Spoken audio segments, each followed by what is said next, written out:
Welcome to the What Now podcast. I'm your host, Amanda Powers. Follow along as I figure out how to go from feeling lost and at a crossroads in my life to hopefully, eventually, being found. If you have ever felt like you needed a change or pivoting from your current experience is necessary, but you just don't know how, join me. Wanderers are always welcome. Hi, welcome back to What Now, podcast for Lost and Found. This is your host, Amanda. So happy to be here. What's up, everybody? How's everybody doing? How was your week? Mine was decent. Nothing super special. Just been working and trying to take care of myself, be a little bit better. I actually went to the grocery store and adulted and made all my meals this week. So that was check mark for me. Gold star, ate more fiber. Congratulations. Anybody that's not in their 30s yet, you should probably start considering that. You need to take care of your colon. I'm just kidding. Wow. What a progression this morning.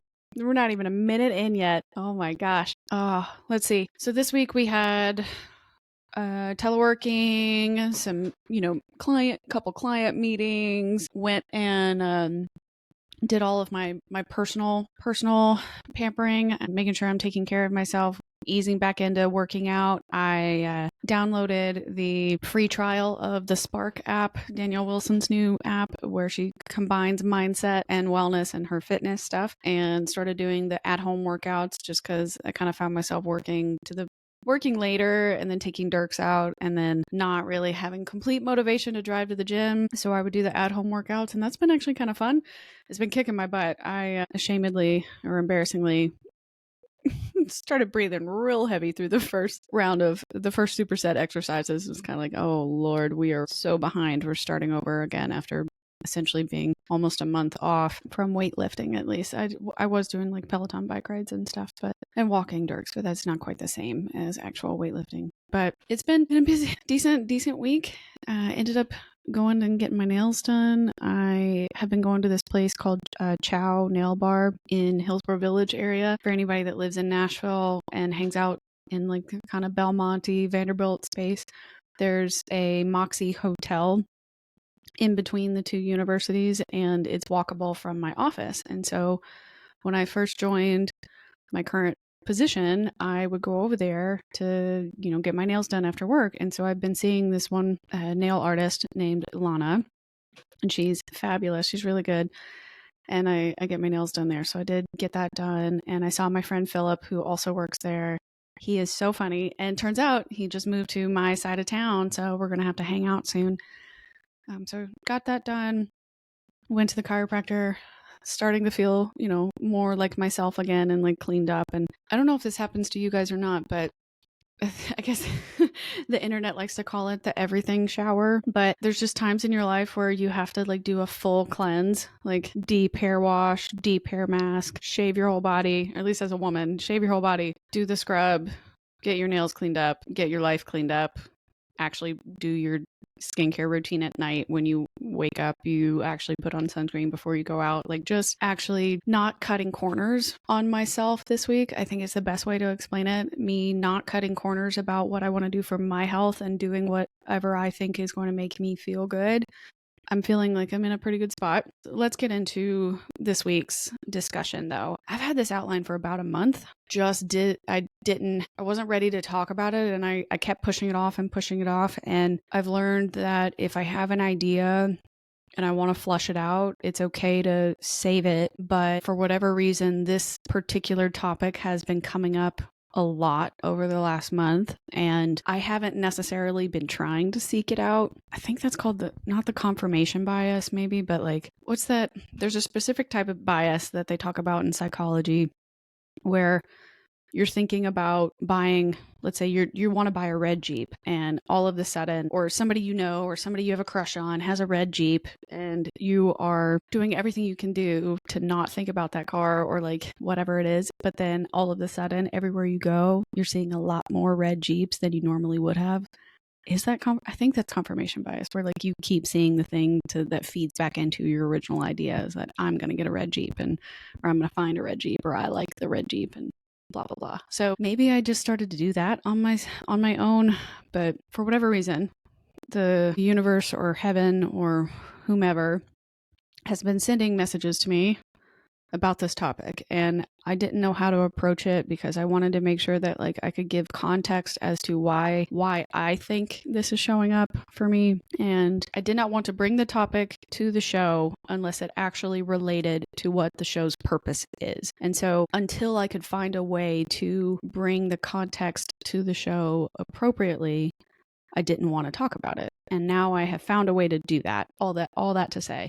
So this week I wanted to talk about breaking cycles of self-doubt, confusion, and discouragement, and how difficult it can be to move forward or see growth in your life if you are constantly in a battle within yourself, and you're constantly going through cycles of self-doubt and confusion and fear and anxiety. You want to make a change, but you don't really know how, and everything you're doing either within your own environment or everything you're doing to try and get out of your environment only keeps you more and more stuck. Lots of people have lots of different opinions about what's keeping you stuck and why you're not able to pull out of that to get to your purpose. Initially, I started to think that those types of cycles exist because it's all psychological. It's all within you. Your conscious mind and your subconscious mind are in a battle with each other, and your intuition can't mediate in between them very well. And that's kind of where I am still leaning, because I'm not necessarily I don't identify as like a super spiritual person. I don't have a rather significant or deep relationship with any particular deity. We were just background about me, myself, like my family. We were technically raised non-denominational Christian, but my house is somewhat divided. My father was raised Christian, but does not practice, and my mother was raised Christian, but identifies as, pretty sure, an atheist. However, she did not want to put pressure on her children to pick a religion or pick the family's religion. So she did everything in her power to offer us the chance to pick our own. And to do that, she would take us to synagogues and temples and various churches throughout Nashville when we were growing up until we found what it is that we wanted. And my brother did end up going to a Christian school for the majority of his education. I did not have that. I was in public school. So the last major church that we all went to as a family was a Unitarian Universalist church. So that was most of my exposure in high school. And then I had friends in other high schools that did what was called Young Life, which was a Christian-based Bible study program for middle school and high schoolers. But I'll be honest, because we did not have that foundation inside of our immediate family, other than being there and doing it with my friends or whenever we would visit our grandparents, religion just really wasn't a big part of my immediate family's life. And I never really took it as a bad thing. I didn't take it as a good thing. It was just our immediate family's culture. It wasn't particularly religious. So I definitely started to just probably identify more so as a humanist, like a spiritual person. I do believe that there are forces out there. I don't know who they are, don't know who they belong to, but if you're going to compare history of ancient cultures, there's definitely a reason that so many different cultures from all different parts of the globe at all different times of existence have all had very similar stories. There's always a level of good spiritual things. There's always a level of what's considered dark or evil or black magic type things. And then there's consequences. So lessons you have to learn either from the earth or from these spirits. And that tells you how to build your moral compass, your moral systems and values and whatever. But that's across culture. So all the different cultures will call God or their deity a different name, and all the different cultures will call their devil or their dark magic person by a different name and whatnot. So I always thought religion was fascinating from a anthropological study, from a history perspective kind of a thing, not necessarily as an implement into my own life. But while I was growing up, there were moments in my life, and a few of these stories I only remember because they've been told to me so many times, because I was apparently very, very little. So that's why I remember them. But there were moments in my life where allegedly spiritual beings had tried to speak to me. So there was once when I was really little. I want to say that this was before I knew my parents were pregnant, or at least before they knew, or before they had told me the sex of my brother. One night, my parents were sleeping, and I sleepwalk into their room, and I open the door, and they think that I'm like hurt or whatever because it's the middle of the night. But I walk in and I open the door and I say to them, and they're dead ass asleep. And I walk in and I open the door and I say, Jesus says it's a boy. And my mom's like, what? And I said, Jesus says it's a boy. And then I walk out of the room and I go back to bed, put myself back in my own room. And my dad kind of rolls over and he's like, well, we should have asked her what he looked like, what Jesus looks like. But then, they figure out that it is a boy, it is Jackson. And I, tell my mom's belly, like, I knew you were in there. Right. And then, of course, the months go by and then he's born and guess what? It's a boy. So that happened. And then a few years later, I had allegedly, I had some kind of inkling or feeling. And again, very young, but I tell my mom at some point, hey, Papa Bob is really sick. He's not okay. You should call him. And my mom's like, how would you know? You're a child. I would not be on the phone with my grandmother at that age. Like, I would not be dialing a number. So that how in the world would I know something like that? And so my mom thought it was odd, but she decided to listen to me. So they call my grandparents. When my mom's kind of like, Nana, I don't really know how to explain this, but Amanda says that Papa Bob is sick. Like, I don't know what's going on, but I just thought I would call and see. And my grandmother said, it's true. We just left the doctor's office and he has skin cancer. So he is sick. He's not been feeling well and he's going to have XYZ removed. And so there was just, it was just freaky that I would have these intuitive type spiritual, I guess, conversations somehow, or I would just magically know something that I should not have known otherwise. But those were the two instances when I was really little where I just knew and needed to tell my family. So I didn't really think anything of it because, like, as I'm growing up, these are just stories that are repeated to me. I don't remember the conversations. I don't remember those moments in time in my own personal memory, right? I have lots of memories of my childhood, but those two specific instances, I don't have that. So I didn't really think anything of it. Flash forward 10 to 15 years. I'm in high school and I go with friends to two different churches, and at two different churches that I had never been to. Apparently in Nashville, they were known for having more prophetic type worship. Two different churches, two different preachers, two different instances where I would have never thought that they would pick me out of a crowd, but two different churches, two different instances with these different leaders and leaders that I had never met before. And as far as I knew, did not know each other,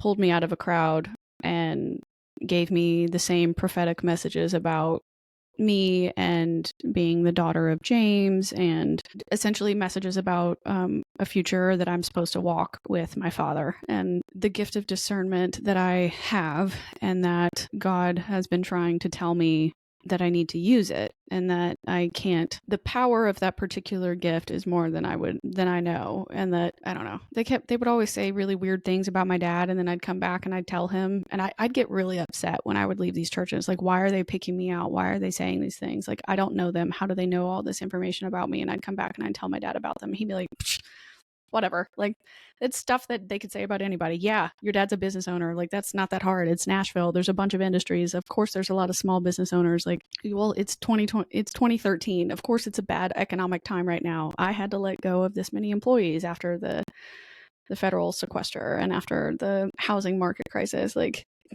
they're not telling you something that's unique, really. Like, my dad was always able to brush it off as like, it's specific enough to where you felt the need to stand up in the crowd because they did say certain things about you, but it's not specific enough to where I would be worried about the messaging behind it. So he would just tell me to brush it off, and I'd be like, oh my God, like, why is this happening? This doesn't make any sense. This is too intense. I don't need this pressure, responsibility of this message from these prophets. Like, what? So those things happen. So then flash forward now 10 years and I'm in Philadelphia, and Philly was Philly was a rough time, but 2020 to 2024 for anybody that was living anywhere inside of the United States, it was rough.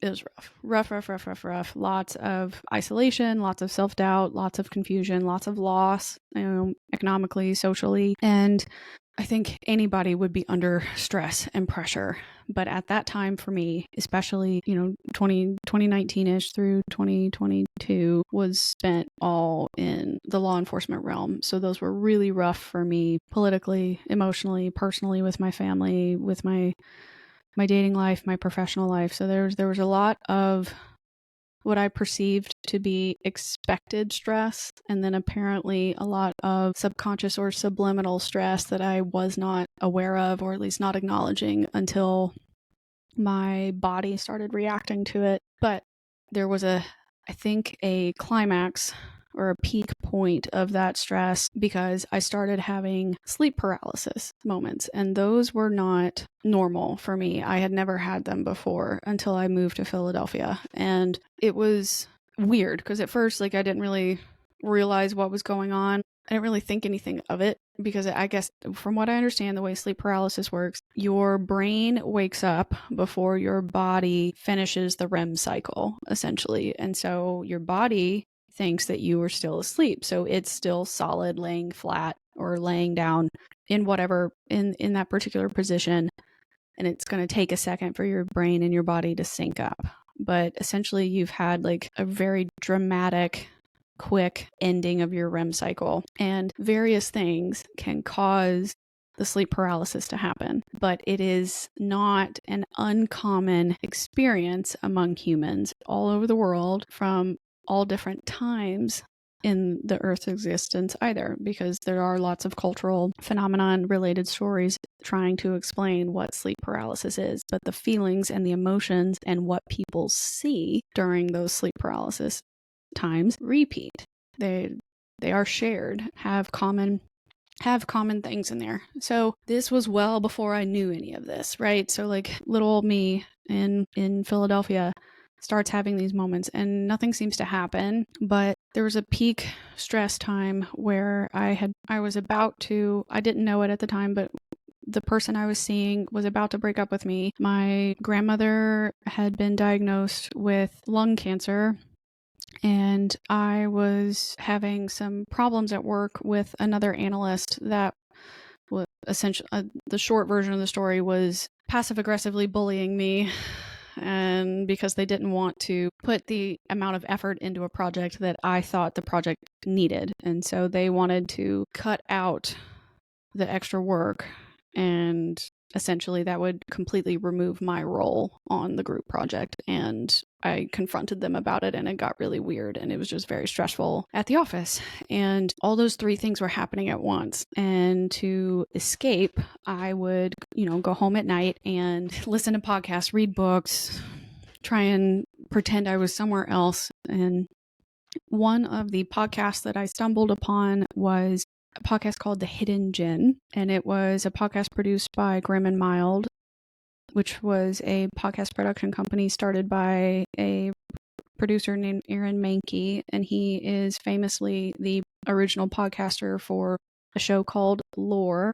And so he has branched out his podcasts into different essentially history-related podcasts that teach you about different aspects of grim, horror, scary stories, mysteries, violence, across the globe. So he's got various shows you can listen to that are all related to spooky type things. And so one of his shows was called The Hidden Gin, and it only has one season, and I'll link it here if you're interested in stuff like that. But it talks about, all the episodes talk about the history of gin and those particular genies, spirits that have existed in primarily North Africa and Middle East. But it talks about where did that concept come from? Where did this first show up? And what are the hierarchies of the different jinn and different types of good, evil, and indifferent jinn, and what impacts do they have on people's lives depending on the culture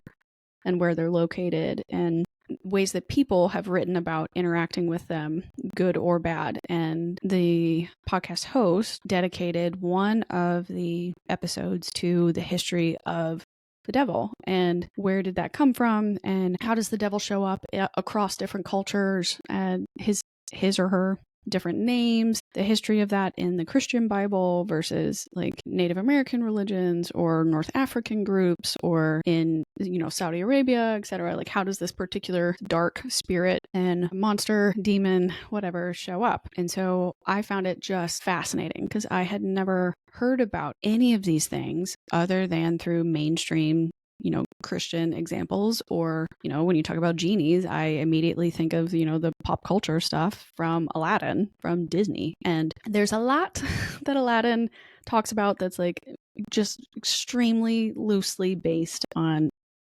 accuracy. I'll say that much. So I found this fascinating. My little nerdy self loved learning about all these different cultures and perspectives on these particular beings. And so at one point I kind of shared that with the person I was seeing, and the person I was seeing was also interested in like tarot readings and like just being open to understanding how the universe is trying to play a role in your life and different ways that these kinds of emotions can manifest and figuring out what are, I guess I haven't done tarot often, maybe once. Anyway, and so I shared it with him because I thought, hey, you might like this show because I think it would be it's educational and it also talks about some of the things that you're interested in. So I shared that with him. And so all of these things are happening. The 3 stressors I'm about to get broken up with, but I shared a podcast with this person. My grandmother's sick. I'm getting bullied at work. And so I'm trying to escape through history podcasts about spirits. And so I end up having one of the most vivid dreams I've ever had in my life with the sleep paralysis. And in that instance in Philadelphia, it's like the first major moment where I've ever actually interacted with something. And so I wake up in the sleep paralysis and I cannot move. You can feel how heavy your body is. It's almost like there's a giant weight sitting on your chest and you can't move your arms or your legs. And for me, in this particular stay, the only thing I can do is move my wrists. So my hands can move, but I can't move anything else in my body. And I'm looking in my room. I'm aware that it's my room. I'm aware that I'm in Philadelphia. And out of the left corner of my room, there's this just black mass, and it's coming out of the wall towards me. And it's sitting on the left side of the bed, and there's no figure of any kind. It's just like the black presence. And the mass starts playing tarot cards into my hand. And so for whatever reason, I just immediately associate this with, oh, the devil woke me up to play card games. And it's kind of like, why? I'm not threatened. I'm not afraid. Like I see this in here and I'm like, what are you doing here? Like I'm trying to sleep. I have to go to work tomorrow. I don't have time for this. But I'm not saying any of that. I'm just showing this being with my face and with my hands, like I don't want to play. But the devil keeps playing, and he seems to be like almost like flirting, like trying to like intrigue me with the story that he's telling through the cards. He's playing out my future, my life, and I don't remember what cards he pulls, but he's playing out my future and my life. And I'm kind of like, I'm not going to do that. I would not do something like that. That's not my personality. That's not my plan for my life. And so he gets frustrated. So then he stops playing the card games and starts trying to tell jokes like, do you like my beard? I'm growing it out. I hear people are into men with beards or whatever, or like, do you like my new cologne? I made it out of children's tears. Like it's nice, right? And I'm kind of like, I don't care. Like I really don't. Like I want to go to sleep. And so I think the end of the dream, essentially, like he packs up, takes his cards back and he packs up and he leaves, like goes back through the same side of the room and like reabsorbs. And as that's happening, my body is slowly loosening up and like I feel less and less pressure on top of me, and I roll over and I'm like, get out, and I like recite the Lord's Prayer and then go back to sleep and like nothing happens. But it was very, very weird. And so I did send it to my grandmother because she likes to get dreams interpreted. So I sent that to her so she could figure it out. And I don't remember what my grandmother's religious leader told her it meant, but it seemed the only thing I could gather from that was if that experience was real, because it turns out all the research I've done on sleep paralysis, it's not uncommon for people to see black masses or see random figures or see abnormally sized animals. People see a lot of really large spiders and stuff like that, like weird things. So having hallucinations during your sleep paralysis is not uncommon. I just kind of told myself, all right, if this was real, if this was an actual communication, and if this entity was the entity that I think it is, clearly he was doing everything in his power to distract me from what I was supposed to be doing. I don't know if that means walking in my purpose or distracting me from my romantic life or something so that I would fall in love with something worse. Not sure, but the effort was clear that it was to get me away from a safer place, to get me on a playing ground that he felt more comfortable with, playing on his home turf rather than mine. And the fact that I was not interested in anything that he had to say or do at all was extremely frustrating for him. So that happened, I want to say April-ish of 2021. So I never had another sleep paralysis issue or a sighting or a visit again until last month.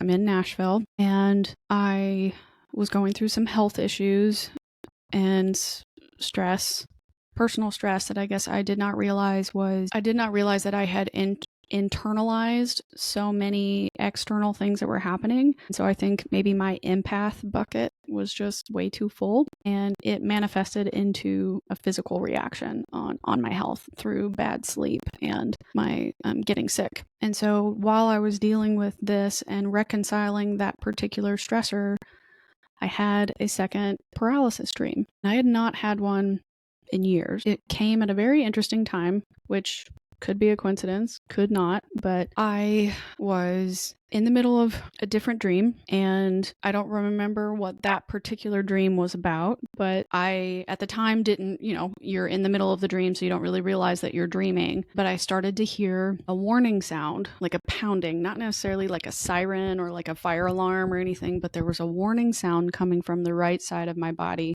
playing into the right ear, and it was just a sound. There was no speaking, but for whatever reason in that dream, I associated that sound with a warning of, you've got to wake up. They are coming. You have to wake up. They're going to be here any minute, kind of a thing. And so I'm listening to the sound and it gets louder and louder until I start to feel the heaviness in my chest. And I'm like, oh crap, he's coming to see me. And, because it's the whole same feeling where the whole body gets really, really heavy. It feels like there's something sitting right on your chest. You can't move anything. And this time I couldn't move anything. No hands, no feet, no nothing. So I guess he learned from the last time, don't give her any movable joints. So as the warning sound gets quieter, my body gets heavier, and I open my eyes again. During the sleep paralysis, like anybody could be hallucinating. No idea if this is real. And I'm acknowledging that right now. Like no idea if any of this is real. No idea if it was just a secondary dream, like a dream within a dream, like an inception problem. But when I open my eyes this time, the sound on the right side of my body is gone. And there's a mirror in my room, and out of the mirror is like this gray, misty figure that's like coming through the mirror itself, and it's the head of a sphinx, like a pharaoh head, like a very clearly Egyptian hieroglyphic-y looking head. No body, just a grayish head. But it was very close to me, like it was hovering like right above me. And I look at that and I'm kind of like, oh, all right, no personal space, huh? Like again, not threatened, not afraid, not sure why a pharaoh head would be floating above my head, but it was. And then the black mass was behind it, coming out of the left side of my room. Same corner and everything. And the black mass doesn't say anything.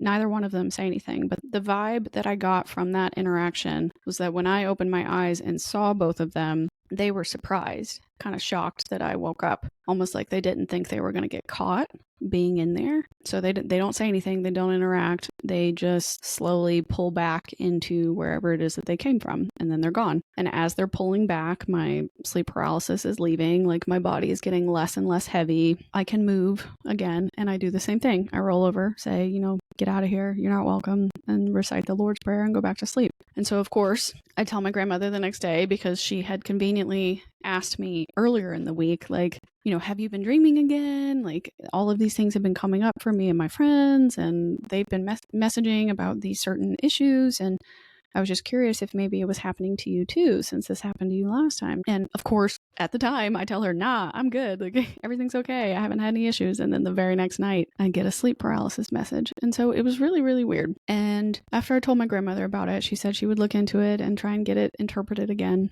And so I decide, okay, cool. Let's shake it off. It's just sleep paralysis. It's not real.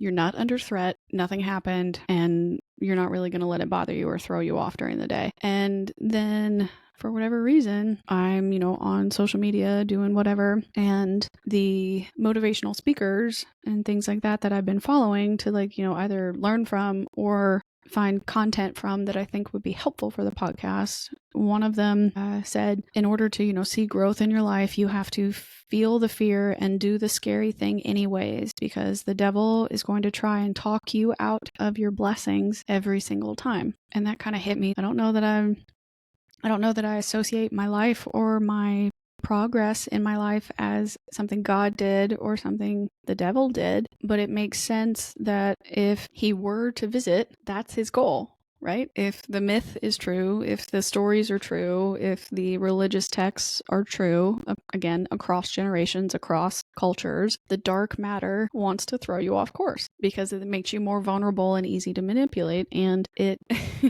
it is less beneficial for their enemy, the devil's enemy, because now the good side lost a member, so to speak. So I thought that was odd that my phone had brought that up. And then another couple days goes by and I come across someone that posted a chat that they had with AI technology, and they reposted what the AI technology was responding with. And this particular social media account is a Christian businesswoman. So I will preface it with that. Like, there are very open religious undertones to anything that this particular person posts about. But the topic that they were posting about in and of itself, take the religious aspect out of it.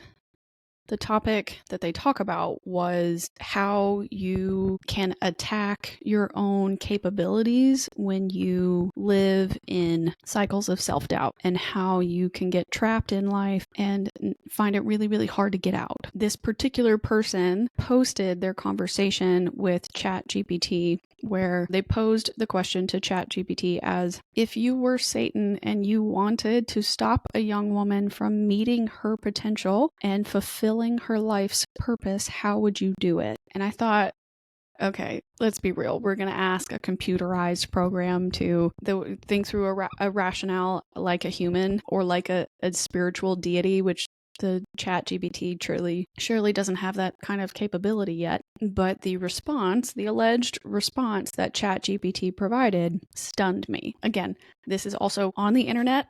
Very easy to Photoshop some of this stuff or fake answers to feed a particular message that you want to promote, especially if you are openly a Christian Instagram account. But I wanted to read it to you guys, and I wanted to talk about what this ChatGPT response was, because I think the lessons are universal, especially for young women or women in my position who are going through similar transition periods or similar investment periods for themselves, where they're debating whether or not, like, do I take a risk on myself, and how do I do that? I want to make a change in my life, but I don't know how to do that or what direction to go in. Or I have this dream, but I don't think I'm good enough or worthy enough to have it, to go after it, to claim it as my own. And so I'm just going to stay in this life of mediocrity. And I know that the religious overtones in this particular podcast are unusual, since we don't normally talk about religious interactions in any kind of way. I didn't want to just start reading this chat conversation to you without any kind of context as to why this chat was significant to me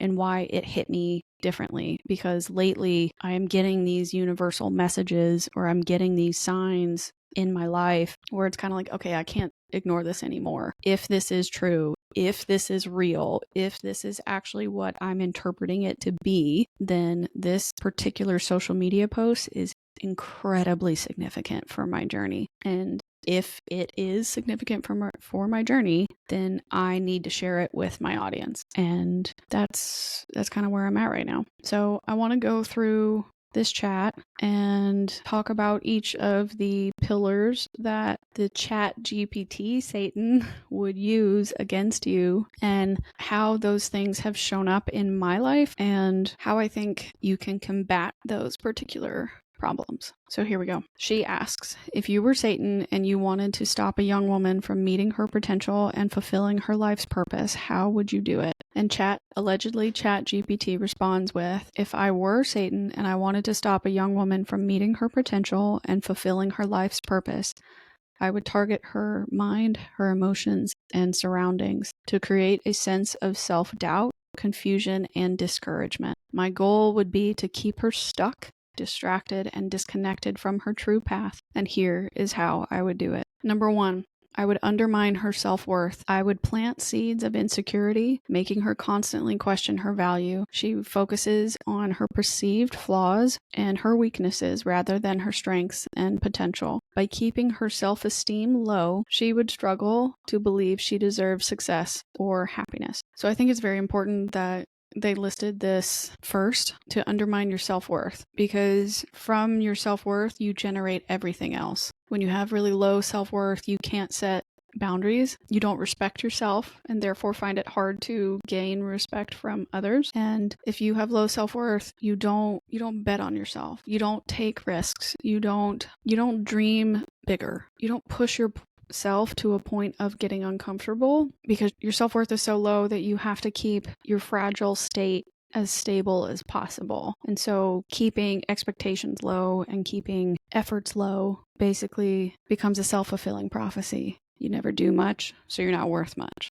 You never accomplish much, you're not worth much. And so it just kind of goes back and forth. And so that is the root of whatever evil I think a lot of us might be fighting against internally, is if you are constantly undermining your own self-worth, you are preventing yourself from growing. Number 2, ChatGPT says, I would create toxic relationships and encourage her to surround herself with negative, toxic, or manipulative people who drain her energy, undermine her dreams, and discourage her from growing, whether through unhealthy relationships, romantic relationships, or even family dynamics. These people would keep her from focusing on her goals. I think we've all experienced toxic relationships at some point in our lives. A lot of that can sometimes come from when you're really young. That'll come from just emotional immaturity and not having a lot of worldly experience, not being exposed to much. And so you repeat whatever's going on in your own environment until you can realize that this actually isn't good for me. I don't need it. I know for me, I'm a hard worker. I'm a generator. I need to be stimulated by things that excite me and perform for things that excite me, because I need to get out a lot of that energy and effort for whatever it is that my passion project might be. And so toxic relationships can be very detrimental to someone like me because it distracts me from fulfilling that particular purpose. And as an empath, I start to absorb that toxicity as a way to placate those people instead of setting up a boundary with that toxicity, because I want my partner or the people around me to be happy and to be healthy and safe, to the detriment of my own self. And when you expose yourself to something like that for too long, it can become very easy to manipulate you, because you forget what it is you wanted. You forget what it is what makes you happy, because you've become so focused on whatever this toxic person wants and what they need. And it will distract you from going after whatever it is that you truly desire or whatever actually lights you up. Being mindful of when that starts to happen or how that manifests for you is going to be so crucial, whether you're an empath or not. And recognizing when the difference between I'm tired versus my energy is drained because I'm giving it away to the wrong things is going to be really, really important for anybody that's on a path like I am right now, where you're trying to figure out how to live in your purpose. The number one thing to do to avoid these toxic relationships is to drop that dead weight as soon as you recognize it. as soon as it starts to show up. Anything that's not forcing you to grow in a constructive way or helping you focus on your goals doesn't need to stay. And that can be relationships, that can be a job, that can be family dynamics. Any people who are purposefully being negative to keep you under some kind of control. You don't need that. Third, I would fuel the fear of failure. I would amplify her fear of failure, making her terrified of taking risks or trying new things. She'd stay in her comfort zone, avoiding the challenges that would lead to growth. The fear of embarrassment or rejection would keep her from pursuing her purpose. Every single person I have talked to during this journey, every single person I have met with or read books about, for the self-help aspect of this process for me, every single thing talks about fear. There are two things in this life that you can invest in without being able to see them, where you're giving away parts of yourself without being able to see a tangible thing, and that is fear and that is faith. You can have an unrelenting fear of something that you cannot see and you cannot change, or you can have an unwavering faith in yourself for something that has not shown up yet or you cannot manipulate, other than to just truly believe that it will come, it'll happen for you. Our society is rooted in communal aspects, and so to survive, you want to fit in as humans, and so you try to find people. That's why we try and make friends. That's why we try and participate in our communities and go to group events, because we like to be social and we need it for stimulation. And being embarrassed in front of your group is scary. And being rejected by someone that you like is really scary. And so to save face for yourself, sometimes we lean into fear more than we lean into faith. And I have learned that if I want anything for myself or for my life, whether that's a romantic thing, a business idea, a career change, whatever, if I want to build a particular type of life, I've got to lean into faith while acknowledging that I'm afraid. I can't get rid of the fear. I don't think I will ever be able to get rid of fear, but I definitely can get rid of the shame associated with failure. Failure becomes part of my winning process because I can now see failure from trying new things as the building block towards whatever it is I'm actually trying to create.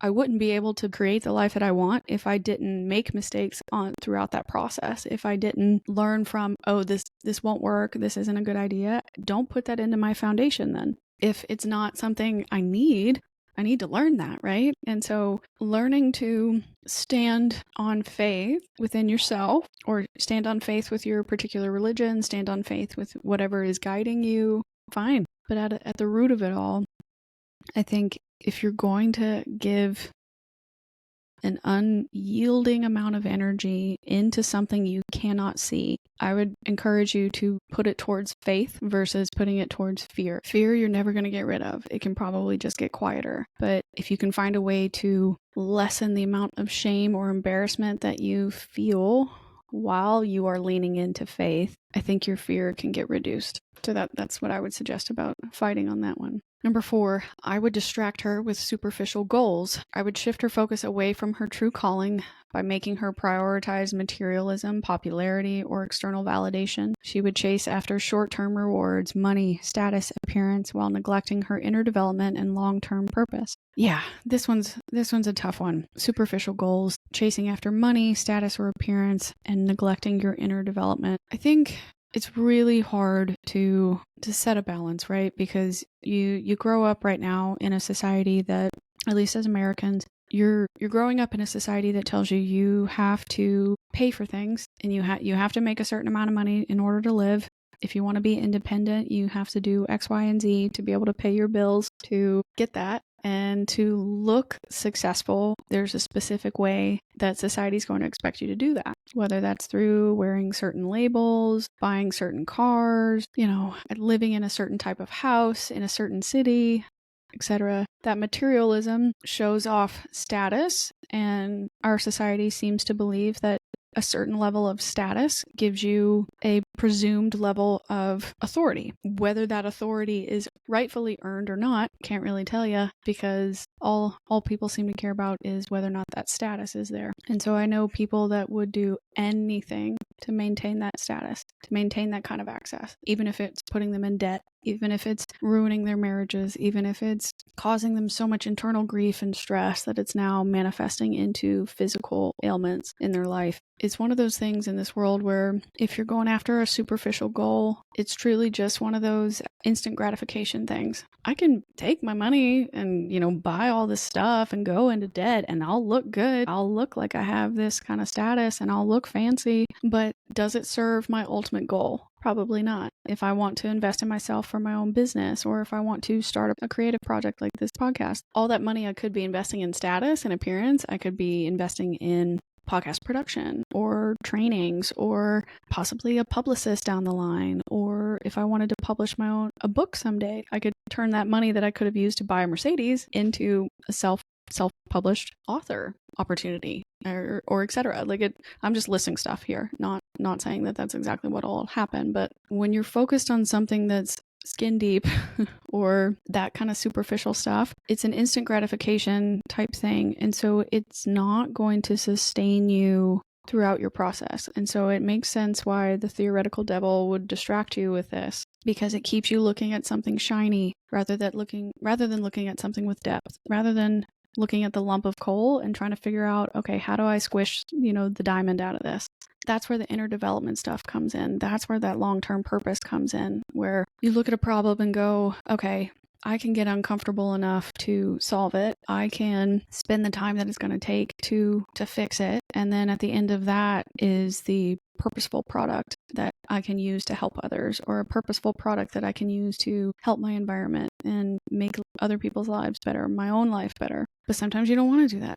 Sometimes we want a quick fix. We've become a very instant gratification based society because that helps sell things. It helps move the economy forward maybe. But I thought it was interesting that ChatGPT would bring that up. It's very aware that superficial goals can only get you so far, and that by keeping superficial goals around, it weeds out the people who are going to be satisfied with the bare minimum versus the people who want more for their lives. And I think if you want more for your life, you're going to have to be willing to get uncomfortable and skip over the shiny things, the instant shiny things, for the long-term, more satisfying things, because those longer-term things that come from your inner development and your personal growth are things that can be, I think, passed down through generations. It's up to you to decide, what do you want to work for? What do you care about more? Do you want to look shiny now, or do you want to look like you are successfully finding your peace? Does that make sense? Now, don't get me wrong. A girl does like to take care of herself. I do like buying clothes sometimes. I do like getting my nails done.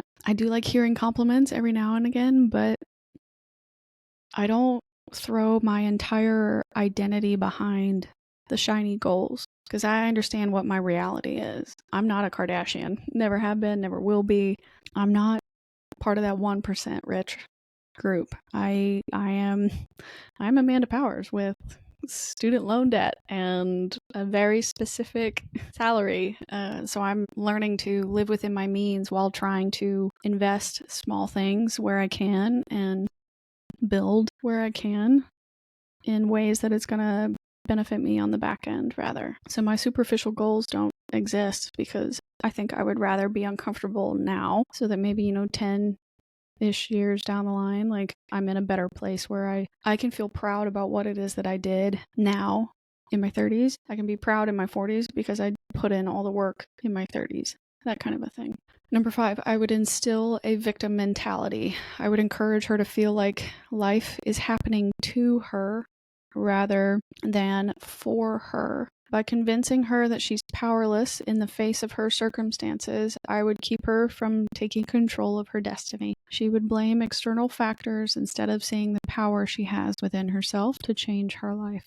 Instilling a victim mentality. This comes up a lot in the mindset and mindfulness and motivational industries. So victim mentality, scarcity mentality, anxious attachment styles, stuff like that. Often the people that have those particular mentalities do exactly that. They have no ownership or self-reflection of their responsibility in their own life. Everything happens to them instead of for them. And so when everything's happening to them, they have the ability to excuse their own poor behavior or excuse why they chose not to do something or chose not to change or not to improve their life, because it's got nothing to do with them. It's got to do with everybody else. It's always someone else's fault. When you convince yourself that that's the case, you convince yourself that you don't need to, exactly like Chat said, you convince yourself you don't need to take control of your own destiny. By blaming everybody else for what's going on in your life, you actually yield that power to them. You give away the power of choice. You give away the power of change. You give away the power of growth to those other people. If you're living in that victim mentality, you're waiting on those external factors to tell you when you can grow, because it's only when they stop, quote unquote, coming for you, coming to attack you, that you can then finally grow. But you never will, because you are always going to be perceiving the world as attacking you. And you're gonna stay stuck, because that's an environment where you only thrive if you are stuck. And to me, that is scary as hell. That is absolutely not for me. Now, granted, I have been victimized. I have been in places and environments where I felt very unsafe and uncomfortable. I've had things happen to me that I don't particularly ever want to repeat or put myself in a position where they will be repeated. And therefore, I have tried to lean into my own power by mostly through self-reflection, right? Like by learning from those lessons and going, oh, hell no, not again, never again. And making sure that I don't let that happen. So that's what I would do in terms of, if you're dealing with a victim mentality, you've got to find a way to switch that mindset from it's happening to me to it's happening for me. So if you're thinking in that kind of way, I would practice for me statements. When you start, getting convinced that something's coming after you, go, all right, what lesson am I supposed to learn from this particular action or this particular event? And how do I flip that to what kind of building block is being created here? It's an obstacle, yes, but what kind of building block is now in front of me that I can use to my own advantage? And that's where I would go with that one. Number 6, I would create constant comparisons. I would ensure that she constantly compares herself to others, feeling inferior or jealous of their achievements. Social media would become a tool for self-criticism where she believes everyone else is doing better than her. This would sap her motivation and make her feel like she's never enough. I know this problem all too well. What's that phrase everybody uses? Comparison is the thief of joy. This is the part of the internet that I think has ruined our lives. Globalization has made it very easy to watch what's happening all across the world at any given moment, all the time, and look in on people's lives that we would have never run into otherwise. And it can lead to levels of comparison and jealousy and fear of us versus them kind of mentalities, because you always fear things that you don't understand, or you covet things that you don't have, or you haven't been able to figure out how to have and how to get for yourself, right? Or how to get their version of their life into your version of your life. And I know exactly how that feels, because I've talked about that plenty of times, where I'm constantly comparing myself to other podcasters, and I'm like, oh my God, I'm so behind, or my production's not as good. I don't have as much better equipment. I'm not in a full studio. I'm doing all my own edits, blah, blah, blah. I feel like an amateur, blah, blah, blah. And it's like, yeah, I am. I just started a year ago. It's a year in. I'm learning. So I really shouldn't be comparing myself to people that are that much more advanced than I am, because they're not on the same level at all. The only reason I should be looking to them for comparison is actually to be looking to them for, how do I level up? They're doing well. I want to level up like they did. What did they do that worked? What did they do that didn't work? And how do I avoid those same mistakes and can kind of create my own level up experience? That's why you should be looking at other people. If you admire them or you want to be like them, that's what I would go for. Don't sit there and go, oh, woe is me. I shouldn't even work out. Like this trainer is so beautiful. They've got all these muscles. They've got the perfect outfit. Of course, they're cute in the gym, whatever. Now I just don't even want to go. I'm never going to look like that. Well, no. 1, you're never going to look like that because you don't have that person's genetics. 2, you won't look like that because they've been working out consistently for multiple years. And that's why they've built all that muscle mass and definition, because they've done it repeatedly, the same workouts, the same compound movements for multiple years. They're also eating a specific way, so that way their body looks like that. So yeah, you're not going to look like that immediately. Not in the first 12 weeks, not in the first 6 months, maybe. You really, really have to work for those kinds of looks. So yeah, the only reason you can look at that is to go, okay, what lessons did they learn along the way, and how can I avoid some of the same mistakes they did? And not necessarily fast track my progress, but build a lifestyle that's feasible for me to accomplish this in my own body type, in my own way, and then get after it, right? You can look at them for comparison, but I would use it for find a way to flip it when you're having that bad mindset motivation. Look at that image or that person you admire and be like, oh man, I really wish I had that life, or I really wish I had this thing that they have, or man, they're doing it so much better than me. Okay, think about that rationally and be like, all right, how did they get that? Where did that come from? What can I implement in my life to help me get to a place like that? And then you have to actually follow through. So are you going to do it? Or are you just going to sit there and constantly compare yourself to other people and then do nothing about it? Because I can understand, if you have the willpower and the mental capacity to have a fleeting moment of jealousy, a fleeting moment of like, oh my gosh, I want to be that Lululemon ambassador. I want to be that multimillionaire business owner. I want to be that comedian on stage, blah, blah, blah, blah. Okay, but why not study their story, figure out what you can do in your town or your local community, whatever you've got access to get your stuff started, and then try. I think that's the only way to really fight the constant comparison game. Is you're never gonna stop being jealous of those other people until you try and build that life for yourself. And then people become jealous of you, because watching people make moves is what breaks down that comparison game. It's what makes you stop being jealous of what other people are doing, because you started it for yourself. So that's kind of the mindset shift I would try and push here. Is if you are living in a life of constant comparisons against other people, you're jealous of their accomplishments and their achievements, you always think other people are doing better than you, take a step back and reflect, what am I doing to build a life that looks like this? Build the life that I want compared to what these other people have. And if you're just sitting there scrolling on your Instagram screen or your TikTok screen, like, that's not how they did it. They didn't stay stuck on their couch scrolling for hours on end. They decided to do something about it. X amount of time ago, X amount of years ago. And now this is where they are. You got to start. If you want to stop the comparison game, you got to start somewhere.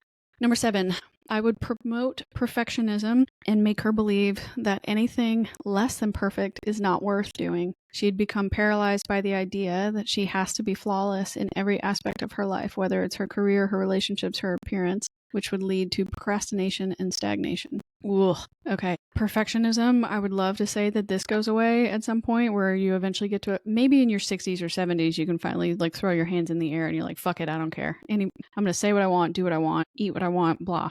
I'm already 2/3 of the way dead. Like, who gives a shit? So maybe those people can get over perfectionism, but I don't know that I would really want to wait that long. But perfectionism, it's one of those tricky things, because when you are raised to be a high functioning, advanced human being, perfectionism is a slippery slope, because you want to get it perfect, because you want to get it right, because you want to make the right good grade, and you want to get recognized for the achievement because you worked hard to get it. And so it's one of those really fine lines where you want to teach an individual to work hard for what it is they are enjoying and what they want to earn, but learning that 80%, I think my dad likes to say some weird phrase, kind of like 80% done is better than perfect, because perfect doesn't exist, right?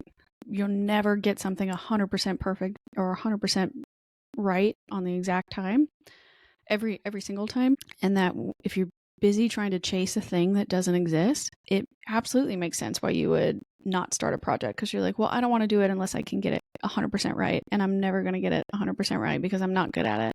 So I'm just not even going to start. And then it just postpones your dream even further along, because you're too afraid to start, because you're too afraid to be bad at it, because you don't want to be bad at it, because you want to be perfect at it, because you don't want to be embarrassed when people find out that you didn't get it right the first time. And so you don't grow and you stay stagnant, and then you're just kind of stuck in your little bubble, and you're like, well, this, at least at this level, I can perform perfectly. I know exactly how to do everything at this current level that I'm at in my life. And so because I can live in a level of flawless right now, why would I ever try and break that glass ceiling and then have a bunch of shards all over the floor, and now I've got a dirty floor and it doesn't look perfect in here anymore, and then I'd have to clean all that up and start over again and break a new ceiling, and I don't want to I don't want to start the cycle of breaking ceilings because then there's just a bunch of glass everywhere. Like, fuck that. I like my perfect house. Yeah, well, it's kind of part of the growth process, right? Like, if you ever want to get better at something, you got to start somewhere. And nobody started being able to do it exactly right, exactly the way it was supposed to be. Think about it. These like famous French, European bakers who create these majestic cakes and pastries all over the continent. They didn't start doing stuff really well. They probably started like the people that show up on that TV show Nailed It. Like as little kids, they just wanted to experiment and make things, and it probably looked haphazard. They didn't make a perfectly pristine cake the very first time. That took ages and ages and ages of effort and baking and baking and baking over and over and over again. They practiced. They didn't procrastinate. They started. They didn't stay stagnant. They embraced flaws because flaws showed them how to get the recipe right. Flaws showed them that chemistry matters in their industry. You know what I mean? The older I get, I'm realizing that getting things to feel perfect or getting things to look perfect is almost more of a feeling rather than an actual tangible capability. I'm never going to get anything I do in my life 100% right 100% of the time. Really, I won't. And that release, that acknowledgement that perfectionism is unachievable frees up so much more of my time and my emotional space and my mental space, right? So 80% effort is better than perfectionism, because if you're chasing perfectionism, you're never actually going to get it done. That goalpost keeps moving further and further out. People are going to change the rules further and further out. If you accomplish it, they'll move it. So you're never actually going to be able to reach it. And that just sounds exhausting, doesn't it? Number 8, I would discourage emotional healing. I'd make her avoid addressing her emotional wounds or past trauma, convincing her that healing is unnecessary or too painful. By keeping her unhealed, I would ensure that old wounds and unresolved pain continue to hold her back and sabotage her future relationships and decisions. I know every single one of you that is listening to this show right now, every single one of you has got emotional healing to work on. I do, you do, your parents do, your siblings do, your friends do. There's no way that no one in the entire world has some sort of emotional wound that affected them, either through childhood or young adulthood, whatever, that has now shaped their worldview and affects their relationships and decision-making processes. Whether or not those wounds ever get addressed is up to you.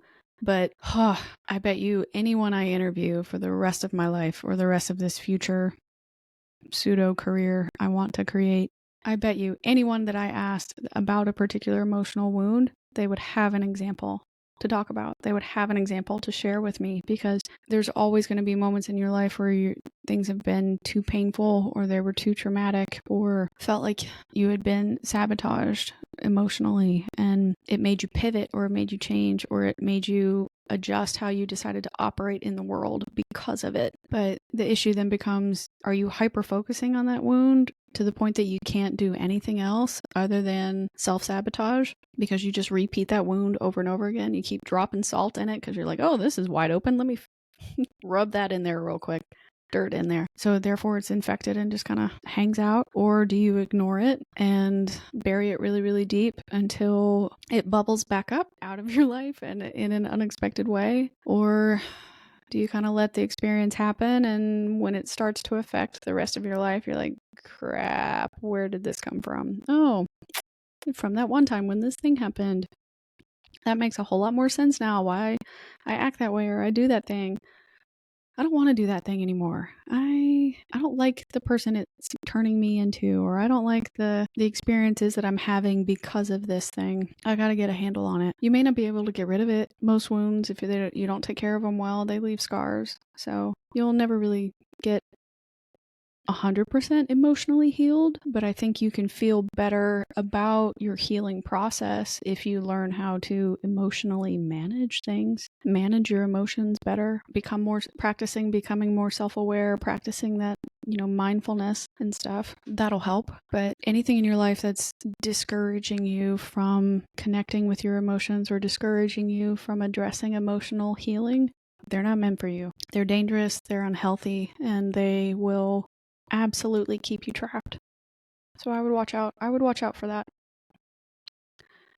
Number 9, I would foster burnout and overwhelm. I'd encourage her to take on too many responsibilities, causing her to spread herself thin and eventually burn out. By overwhelming her with stress, I would keep her from focusing on her true purpose or making meaningful progress in any one area. I know that burnout and overwhelm are things far too common lately among my friends and among some of the people that I've talked to on this podcast. And I identify as like a rather high functioning individual. When I'm really in the zone, I'm in the zone. I am pouring my whole heart into a project. I am dedicating all the time I can to be as thorough as possible or make something the best I can possibly make it, while also juggling my personal life, my professional life, my mental health, my physical health, and running myself ragged because I want to do as good of a job as possible. But when you're trying to take on too many things and you do spread yourself really thin, you can push yourself to burnout because you're burning the candle at both ends, trying to make everything happy, everything work, everything smooth. And sometimes there are just too many plates in the air and you have to drop one. And you don't want to drop one because you don't want to make a mess and you don't want to disappoint somebody by dropping one. And for somebody like me who has a deep-rooted fear of being a disappointment, you're more willing to do that. You're more willing to go through burnout. You're more willing to allow yourself to be overwhelmed because then you're like, well, at least I'm not disappointing anyone because I'm doing everything. I'm doing all of it. My relationship can't be mad at me because I'm still making time for them, but my parents can't be mad at me because I'm still doing X, Y, and Z. I'm still going to school and working at the time. I'm still paying my bills. My friends can't be mad at me because I at least went to the gym with them once a month ago, etc. Like you're just layering and layering and layering it all on, sometimes to distract yourself, to avoid that emotional healing you were supposed to do, or, finding your real purpose, because finding your real purpose would take too much effort. So you bury yourself with things that you think are important, like those superficial goals, and then you burn yourself out. It feels like you're making progress because you're juggling so many things, you're throwing so many plates in the air, but the truth is you're not really making much progress. Adding more and more to your plate doesn't mean you make more progress. It just means you are multitasking half-assedly, probably. I'm sure there's lots of studies on what level of multitasking can people do. Like there's a maximum amount of things that you can hold your attention with and still complete before you're maxed out and like you start not completing certain things correctly. I'm sure there's been studies on that, but sometimes we max ourselves out because we think maxing ourselves out is the answer. And the truth is, maxing yourself out is just another form of distraction from what really matters in your life. And until you decide what matters in your life and what needs to take priority, you're always going to be easily overwhelmed and easily burned out because you're taking more on than what is truly necessary in your life. So I would focus on that. What exactly is the list of my to-do list in my life? How many of those are realistic? And what really should be taking priority to make me as high functioning of a person as possible. Number 10, I would normalize settling for less. I would convince her that it's easier and safer to settle for mediocrity, whether in her career, relationships, or personal growth. She'd believe that pursuing her dreams is too risky or unrealistic, and so she would settle for a life of comfort and conformity rather than pushing toward her potential.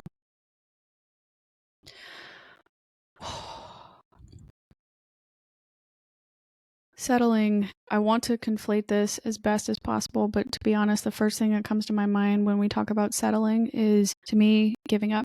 And I don't mean like settling an argument, like just between you and your partner or something like that. Like I'm talking about truly settling. You're taking things only at face value. You never investigate further. You accept your environment or how you're treated for that's just the way it is, and you don't question any of that. You don't push a boundary. You don't set a boundary. You just accept it openly or blindly. You think that settling, whatever it is that you're settling for, you just kind of accept as the norm. This is the way that things are, this is how life is, and this is just how it's going to be. And to a certain extent, yes, life is going to keep lifing. Life is going to keep coming at you. But you absolutely have choice. And I think settling, when people do that, whether consciously or subconsciously, you plateau when you settle for yourself and your own goals, when you decide that pursuing what actually lights you up and what actually makes you happy is not worth the time. You plateau and you get to just that level. And settling keeps you in a place where you're unwilling to grow, you're unwilling to take risk, you're unwilling to see what else is out there for you. And I'm not talking about like a disrespectful thing. I'm not talking about making people disposable by any means or making your career disposable, but settling for this is what I was told to do, whether it's career, emotionally, spiritually, personally, romantic life. This is what I've been told I was supposed to do. These are the things I was told I was supposed to pursue. Now I've got them. Now I can coast. And we do all of these things because we were told that they would make us happy. But I don't know if we were ever actually taught to think through, am I happy? I got this thing, but am I happy? Is this really what I want? And when you are willing to settle for exactly what was given to you or exactly what was told to you, and you never question it otherwise, you only live in that homeostasis. You only live in that one level of experience. And I don't know if I would ever get to live as full of a life as possible if I was settling. If I was okay with just enough. If I was okay with mediocrity. Yeah.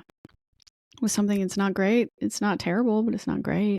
And I don't think anyone does. I don't think anyone deserves that at all. You know, if you are truly happy with the exact status of your life and the exact way that you're living, more power to you. You've reached a status or state of acceptance and success that most people are dreaming about. They want to get to a place where they are happy with how their life has turned out and the effort that they've put forth into making it happen. And if you've reached that, awesome. But I think sometimes we confuse perceptions of happiness with settling for what we were told to do. And I don't think you should do that. If you have this, dream or this gnawing feeling in the back of your mind that like you were meant for more or you want to do more or you need to think bigger, dream bigger, do bigger, there's a reason that voice keeps showing up. There's a reason that voice keeps saying these things to you because it doesn't want you to stay comfortable all the time. We want you to be safe and happy, but comfort and conformity restricts you. You can plateau and live in a straight line, but just because it's a straight line and you know what to expect doesn't mean that you're not restricted.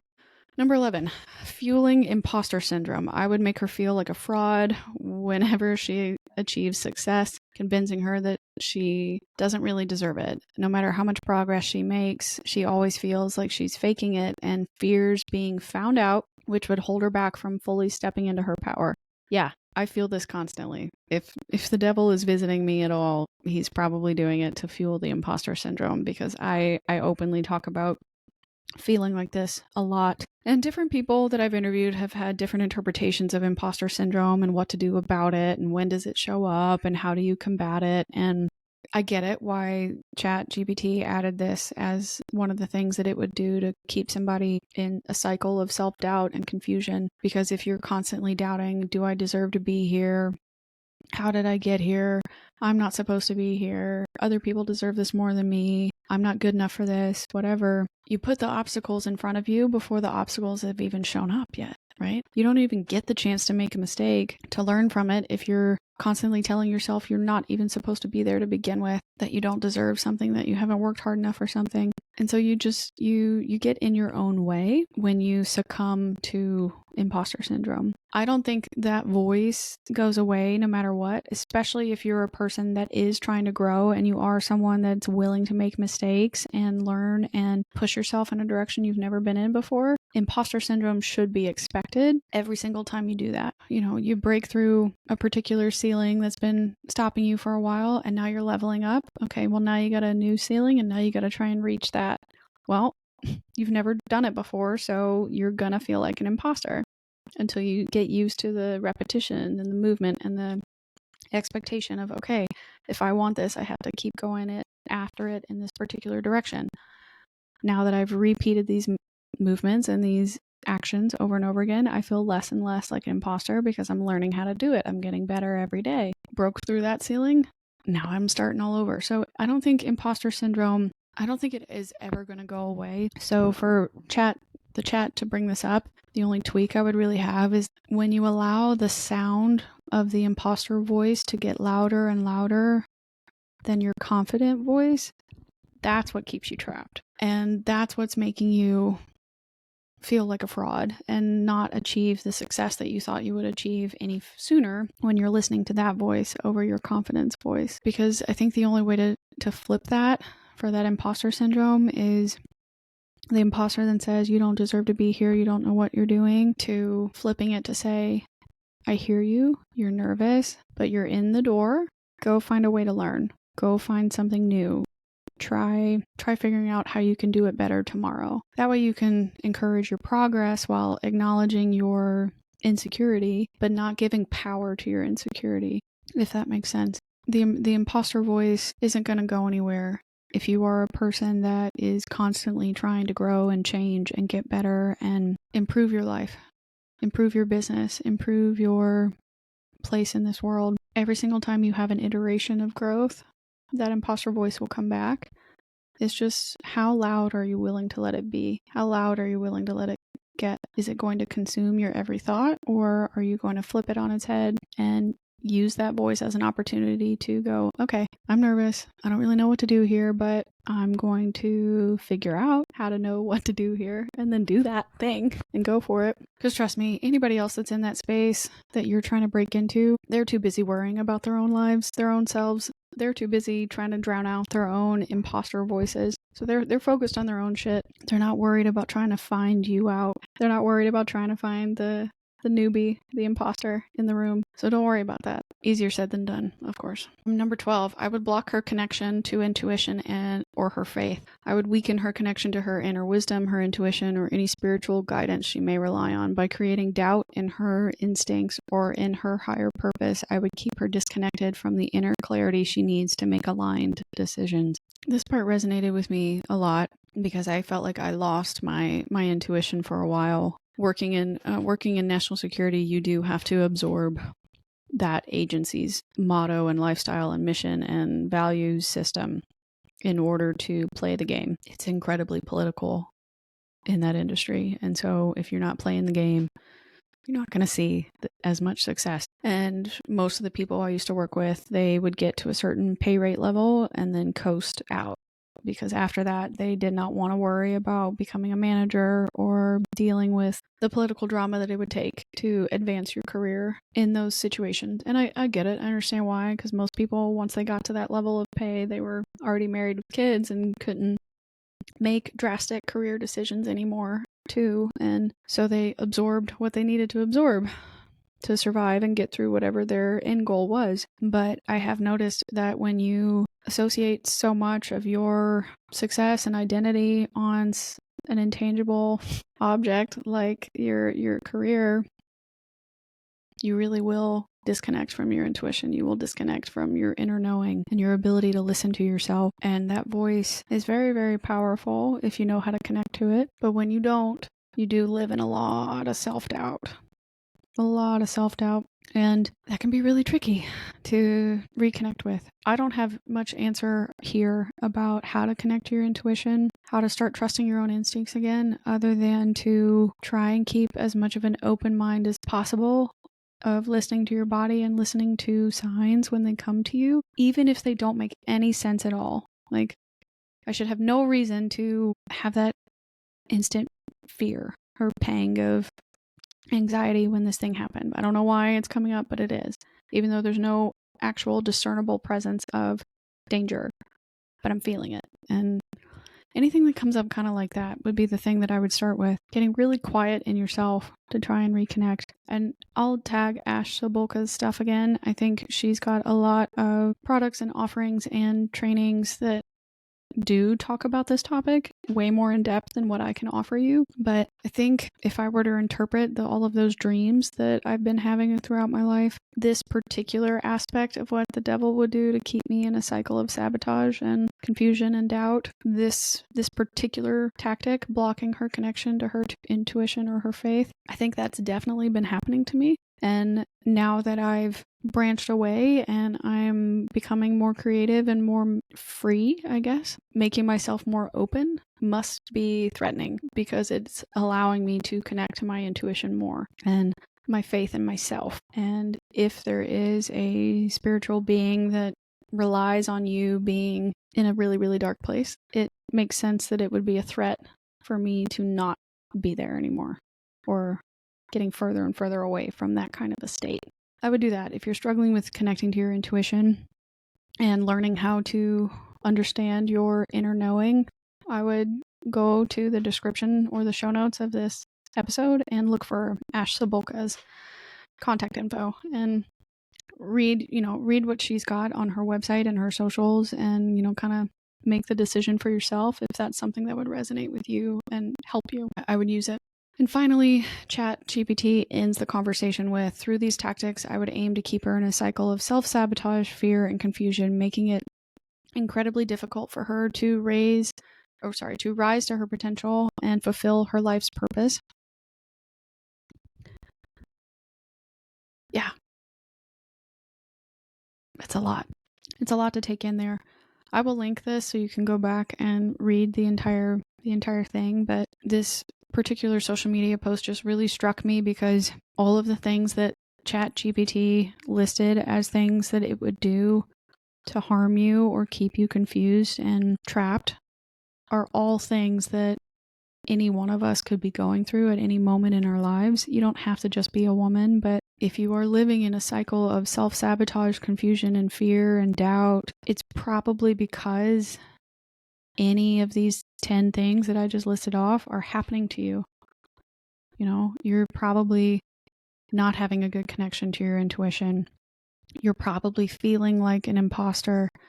You might be settling for less than you deserve. You might be really burnt out and overwhelmed in your career or in your environment. You're probably avoiding emotional healing. Maybe you had a traumatic experience and you've not addressed it yet. Maybe you are overly perfect or trying to achieve perfectionism, and chasing something that doesn't exist is exhausting you and preventing you from focusing on what really matters. Maybe you are dealing with some self-esteem issues and you are constantly comparing yourself to other people to the point that it immobilizes you, prevents you from taking any kind of action because you're so afraid of not looking as good as these other people instead. Maybe you've got a really shitty attitude and you've got nothing but the victim mentality going on, and it's so much easier to just blame everybody else rather than take responsibility for your own actions, or lack thereof, responsibility for your inaction as a reason to why your life is not changing the way that you want it to change. Maybe you are distracted by superficial things. Maybe you have been living a life consumed by making money, having a status, appearing as if you are having it all together and that you can do it all, quote unquote, do it all. But internally, you're immature or stunted or ignorant of how the world really works and how to actually successfully build whatever life it is that you want to live because you've been so focused on anything that's shiny. Maybe you are just fueled by failure instead. Maybe you can't get out of your own head because the worst thing you can possibly imagine is failing, and you're too embarrassed by that and ashamed of rejection that you're prevented from pursuing your purpose. Or worst of all, maybe you're doing all of these things and dealing with a toxic relationship, whether that's romantic or in your professional life or your personal life. Maybe you are battling all of these different cycles of self-abuse, but you're really never going to be able to break those chains if your most important people in your life are hoping that you stay negative. They are doing whatever they can to manipulate you and keep you down in the dirt with them, and you just can't stand up and walk away. So I wanted to bring all of these up, and I wanted to talk about this topic because every single instance that we just mentioned in the show, that could be affecting any one of you. You don't have to be rich and famous to feel this way. You don't have to be super poor to feel all of these different things. You don't have to be a college graduate. You don't have to be a man or just a woman. Like, any of these things that were listed off could affect all of us at any different moment in our lives. But the key to getting rid of it is to acknowledge it when it's happening, or recognizing it when it's happening, and building the wherewithal and the self-awareness to go, oh, holy shit, that's me. That's happening to me. It takes time. It takes time, and it takes a willingness to be vulnerable and sit still long enough to go, okay, let me think through what's going on in my life and why these certain things are happening or not happening, and what can I do to move forward. It's going to take a whole lot of effort to do that. But that's why I started my show. That's why I have this podcast, because I don't want these things in my life. I don't want to be stuck this way. I don't want to be living in a cycle of undermining my own self-worth, messing with my mind, messing with my emotions, messing with my surroundings, to where I do nothing but live with self-doubt, confusion, and discouragement. And that's why I'm here. That's why I started this show. That's why I'm talking about all this stuff online every week. It's because I want to find my true path. I don't want to live like this. I don't want to hate myself. I don't want to look back on my life and go, God, I didn't even try. I just let my career tell me what to do. I just let these people in management tell me how to live or how to speak or how to write. What, crimes mattered more than others. What people I should help or not help. I don't want to live that way. I don't want to be so disconnected from my purpose that I'm doing it just to follow other people's rules. I want to make up my own. I want to live a life where I am imperfect, but it's only because I'm willing to seek out failure as an afterthought. Like, I want to seek out things that bring me joy, that excite me, that make me uncomfortable, because that means anything I do afterwards, it's a lesson learned. It's something I can apply to my future. It's something I can grow from, whether it's a small lesson, big lesson, whatever. This episode is a lot. It's super long, and I'm sorry, not sorry, but it's a topic that I've been wanting to talk about for a really long time, and I just didn't know how to do it until I came across this Instagram post of this ChatGPT thing. Because if these weird dreams that I've been having are real, and if they're true, and if they are what I think they are, then the devil is coming for me to try and do exactly what this Instagram post said it's doing. He wants to keep me scared. He wants to keep me afraid. He wants to keep me living in a cycle of self-doubt, or at least the dark forces of my mind are trying to keep me in a cycle of self-doubt. And the fun and the light and the encouraged side of my mind doesn't want to have that happen. So I need to recognize these things when they show up, when my self-worth is low, when my self-doubt is sabotaging me with imposter syndrome problems, when I'm settling for mediocrity because I'm too afraid to start over. I gotta remind myself, wake up. Don't do that. You don't deserve that. You want more. Ask for more. Be willing to go after more, because that's what you deserve. You deserve to get the most you possibly can out of life. So do it. Go for it. But that's all I have for you this week. I gotta go. Dirks is ready to go outside. And I need to take him on his walk so he can see all of his little friends. But don't forget to like, subscribe, leave a review. Let me know what you think. Share with your friends. Send me any feedback you have about the show. I'd love to hear topics you want to discuss, what you like, what you don't like, anything at all. Feel free to reach out to me at askwhatnowpodcast@gmail.com. You can DM me on Instagram and TikTok. All of my contact info will be in the show notes. And you know the drill. Wanderers are always welcome.